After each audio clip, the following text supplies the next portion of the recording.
আজকে একদম ভোরবেলায় যখন ঘুম ভেঙেছে তখন ঘড়ির কাঁটায় বোধহয় 4:30 কি 4:45 বাজে। মানে রোদ্দুর চোখে মুখে এসে পড়ে ঘুমটা ভাঙলো আর কি। মানে ভাবা যায় কতদিন বাদে এরকম একটা সুন্দর ঝকঝকে পরিষ্কার ওয়েদার দেখতে পেলাম। আর ওয়েদার এরকম দেখতে পেলে মনটা একদম মানে কাচাকুচি করি এরকমটা হয়ে ওঠে আর কি। যাই কাচবো তাই তো তাড়াতাড়ি শুকিয়েও যাবে, তাই না? কি সুবিধা এরকম সুন্দর দিনের। তো মনটা সেই কারণে একদম উদ্গ্রীব হয়ে রয়েছে কতক্ষণে একটু কাচবো। দাঁড়াও, একটা ফুল দেখাই নতুন। এই যে এই গাছটাই হচ্ছে আমাদের বাড়িতে নতুন, কারণ গিফটে পেয়েছি সেদিনকে। ওই যে রনি আর অমৃতা এসেছিল না, ওরা দিয়েছে এটা। এত সুন্দর ফুলটা, প্রথমে একটা ফুলই ছিল আর একটা কুঁড়ি ছিল, তো কুঁড়িটাও দেখছি সকাল সকাল ফুটে গেছে। আসলে আজকের এই ওয়েদারের কারণই হচ্ছে প্রকৃতি খুশি, তার সাথে সাথে গাছপালাও খুশি হয়ে গেছে। আর এই যে আমার সেই গাঁদা ফুলের চারাগুলো টুকটুক করে বড় হয়ে যাচ্ছে, মাঝে মাঝে এই আগাছাগুলো একটুখানি পরিষ্কার করে দিতে হয়। কি কি কাচাকুচি একটার পর একটা করবো আর কি, মাথার মধ্যে ঘুরপাক খাচ্ছে। তার আগে যেটা দরকার, একবার ছাদে যাওয়া দরকার। মানে ট্যাঙ্কে কতটা জল আছে সেটা দেখে আসি। যতদূর সম্ভব কালকেই ভরেছে হয়তো জল, কিন্তু জলের ফোর্স এখনো সেভাবে আসেনি। তো যাই হোক, তোমরা আমার সঙ্গে যারা নতুন যুক্ত হয়েছো তারাও একবার না হয় দেখে নাও আমাদের ভাড়া বাড়িটা। এই যে এটাই হচ্ছে আমাদের জলের ট্যাঙ্ক 20 নাম্বার আর কি। যে কটা ফ্যামিলি থাকে তাদের নামে নামে আলাদা আলাদা জলের ট্যাঙ্ক রয়েছে। তো অনেকটাই জল রয়েছে, আর ট্যাঙ্কেরও বেশি জল তো আছে মনে হচ্ছে। নিশ্চিন্ত হলাম যে যা জল আছে কাচাকুচিতে আমার আজকে কোনো অসুবিধা তো হবে না। দেখো, এটাকে পুরো ধোপার বাড়ি মনে হচ্ছে আজকে। মানে পুরো ছাদ ভর্তি শুধু জামা কাপড় মেলেছে, শুধু একা আমি কি আর কাচাকুচি পাগল? ওইদিকে পাহাড় দেখা যাচ্ছে, আর এগুলো হচ্ছে সবার জলের ট্যাঙ্ক। দাঁড়াও পাহাড়টা দেখাই। উপরের তলার বউগুলো না এই ছাদের মধ্যে কাচাকুচি করে দেয়, সেই কারণে এই জায়গাটা কিরকম একটা পিছল টাইপের হয়ে রয়েছে। আর এমনিতেই বর্ষাকালে জল জমে জমে একটু শ্যাওলা শ্যাওলা হয়ে যায় না? তো দেখো কি সুন্দর দেখতে লাগছে। এক একটা বাড়ি আসলে এক একটা রঙের, তো খুব সুন্দর পুরো সাজানো গোছানো, মনে হচ্ছে একটা সাদা একটা নীল একটা হলুদ। ভালো লাগে বেশ ছাদের উপর থেকে পুরো জায়গাটাকে দেখতে। আমাদের এই ফ্ল্যাট বাড়িতে কিন্তু টোটাল 5টা তলা, মানে মাটির উপরে 3টে, মাটির নিচে রয়েছে 2টো তলা। তো সেই হিসাবে ধরতে গেলে আমরা ওই 3 নাম্বার তলাতেও থাকি বলতে পারো, বা ওটাই হচ্ছে গ্রাউন্ড ফ্লোর অ্যাকচুয়ালি। ভারতবর্ষের কত প্রদেশের লোক যে এই বাড়িতে থাকে কি বলবো। মানে সাউথের লোকজনও আছে, বিহার আছে, উড়িষ্যার লোকজন আছে, তার সাথে ওয়েস্ট বেঙ্গল তো আছেই। আবার একটু অন্যভাবে দেখলে আর কি সর্বধর্ম সমন্বয় স্থলও কিন্তু বলা যেতেই পারে এটাকে। এটাই হচ্ছে বাড়িটার সামনের দিক আর কি। ওই যে রাস্তাটা আসছে ওটা দিয়ে আমরা এসে একটা গেট রয়েছে, গেটের ভিতর দিয়ে ঢুকে আসি ভিতরটায়। তো এই জায়গাটা হচ্ছে শিলংয়ের নংরিম হিলস। বাড়িটার পজিশনটা ভীষণই ভালো, কারণ একদম সামনাসামনি দোকানপাট সব কিছুই রয়েছে। আর একটা জিনিস রয়েছে একদমই পাশে, সেটা হচ্ছে বিরাট বড় একটা গ্রেভইয়ার্ড। তো আমি যখন আমাদের বারান্দা থেকে বাইরের দৃশ্যটা তুলি বা বারান্দা বাগানের ছবি টবি দেখাই আর কি, মানে না চাইলেও কিন্তু এই গ্রেভইয়ার্ডের ছবি চলেই আসবে, কারণ হচ্ছে একেবারেই পাশে এটা। গ্রেভইয়ার্ডের ভিতরেই রয়েছে 2-4টে পাইন গাছ আর 2-3টে চেরি ব্লসম ফুলের গাছ। তো কালকেই সকালবেলায় দেখছিলাম চেরি ব্লসম ফুলের গাছের পাতাগুলো আস্তে আস্তে হলুদ হওয়া শুরু করছে। এই সেপ্টেম্বর অক্টোবর জুড়ে আস্তে আস্তে সব পাতাই ওদের হলুদ হয়ে যাবে, তারপর ঝরে পড়ে যাবে। নভেম্বরে দেবে হচ্ছে ফুল। আজকে এটা আকাশ নাকি সমুদ্র কনফিউশন হয়ে যাচ্ছে। তো উপরের তলায় যারা সব থাকে তারা কিন্তু ছাদেই জামা কাপড় মেলে, আমি যেমন বারান্দাতে মেলি। আবার এই উপর অবধি উঠবে কে? পাশের বাড়িটার দেখছি ছাদের উপরে যে টিনের শেডটা থাকে ওটাকে ডিপ স্কাই কালার করেছে রিসেন্টলি। ওই যে দূরের সেই ভাঙা পাহাড়টা, আজকে সেটাও একদম ক্লিয়ারলি দেখা যাচ্ছে। ওই পাহাড়টা আমার ভীষণ পছন্দের কিন্তু। তো একটু আগে যেটা বলছিলাম আর কি, যে এখানের অধিকাংশ বাড়িতেই কিন্তু ছাদের উপরের ওই টিনের শেডটাকে খয়েরি কালার বা গ্রিন কালার করা হয়, কারণ নাকি এতে মানে স্যাটেলাইট ভিউ তুললে বেশ ভালো আসে, বেটার ভিউ পাওয়া যায় আর কি। এখন যেসব রিসেন্ট কনস্ট্রাকশন হচ্ছে সেগুলোতে তো প্রপার ছাদ থাকে, এই ধরনের টিনের শেড থাকেও না, কারণ আগের মতো না অত বৃষ্টি কোথায় হয়। বৃষ্টি হওয়ার জন্যই তো এই শেডগুলো দেওয়া হয়, যাতে জলটা আর না দাঁড়িয়ে গড়িয়ে চলে যায় আর কি। আমার আবার বেশ কিছুক্ষণ রোদের মধ্যে দাঁড়িয়ে থাকলে মাইগ্রেনের ব্যথা শুরু হয়ে যাবে, তো ছায়া খুঁজে দাঁড়াই একটুখানি।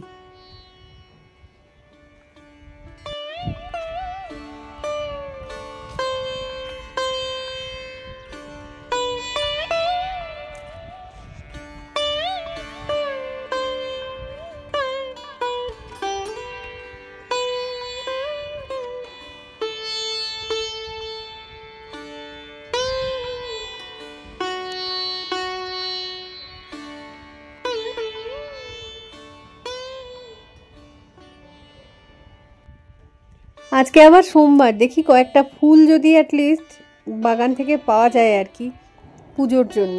তো নামতে থাকি নিচের দিকে।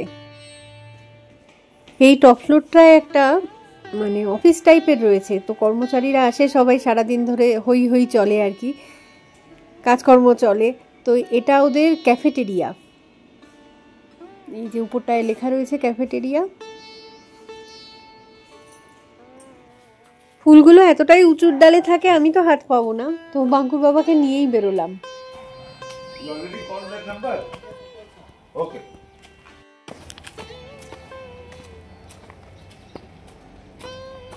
এই দেখ না, এদিকটা দেখ, পাবি?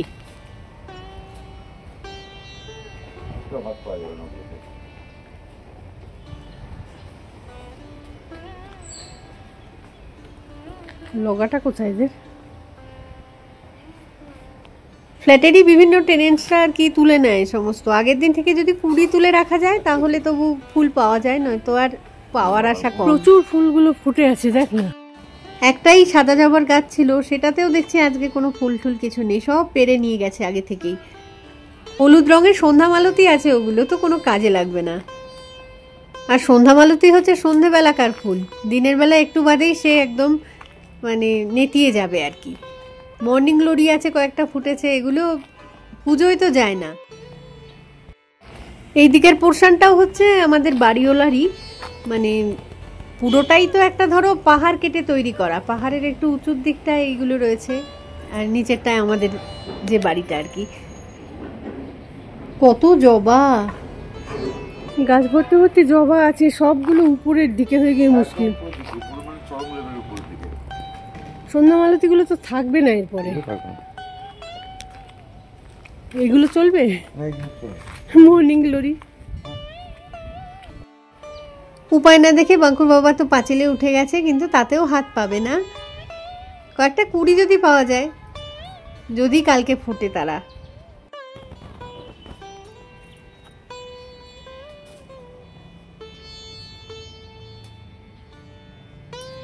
আরেকটাও আছে ওই ডালে, ছেড়ে দিলি ডালটা, হবে হবে ওটাই।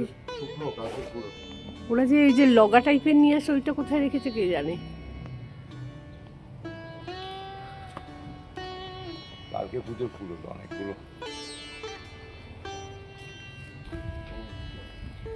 এগুলো ছেড়েছেই হচ্ছে, ওরা নিজের হাতে পায়নি, হাত পেয়ে গেলে ওইগুলোকেও রক্ষা করতো না।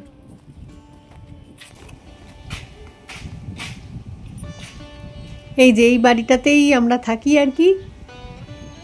তো যাবো এবার ভিতরে, তারপর কাচাকুচি স্টার্ট করব। তার আগে জলখাবারের পাটটা চুকিয়ে নিই, তারপর দেখা যাক কতগুলো কেচে শুকোনো যায় আর কি আজকের মধ্যে।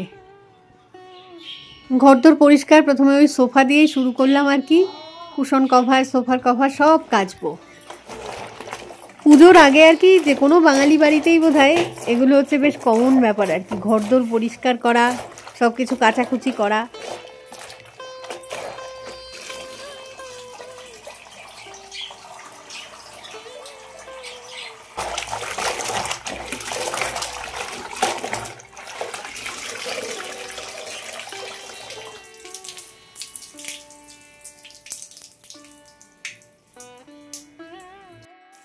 তো কাচাকুচি করেই আমি সেগুলো বারান্দায় মেলে দিই না, তাহলে তো একদম জলে জলাকার হয়ে যাবে আর কি। তো আমি আগে এইভাবে হ্যাং করে করে রেখে দিই আর কি। ছোটো ছোটো পেরেক পোতা আছে এই বাথরুমের দরজাটায়। তো আধ ঘন্টা 1 ঘন্টার চেষ্টায় যে জলটা পুরো ঝরে যায়, তারপরে বারান্দায় গিয়ে মেলে দিই। আজকে একদম মন দিয়ে কাচাকুচি করবো, রান্না বান্নার কোনো ঝামেলা আজকে নেই, খাবার কেনা আছে। এই যে হালকা করে জল পড়াটা বন্ধ হয়ে গেছে, মানে জল ঝরে গেছে। তো এগুলো এই যে আমি এটাকে ঝুলমুলি বলি, সবাই কি বলে জানি না। এটার মধ্যে এগুলোকে সমস্ত মেলে দিয়েছি, সুন্দর শুকিয়ে যাবে 3-4 ঘন্টার মধ্যেই। আজকে যা ভালো রোদ, কতক্ষণ এত সুন্দর ওয়েদার থাকবে জানি না, যতক্ষণ থাকে আমি কাচাকুচি করব।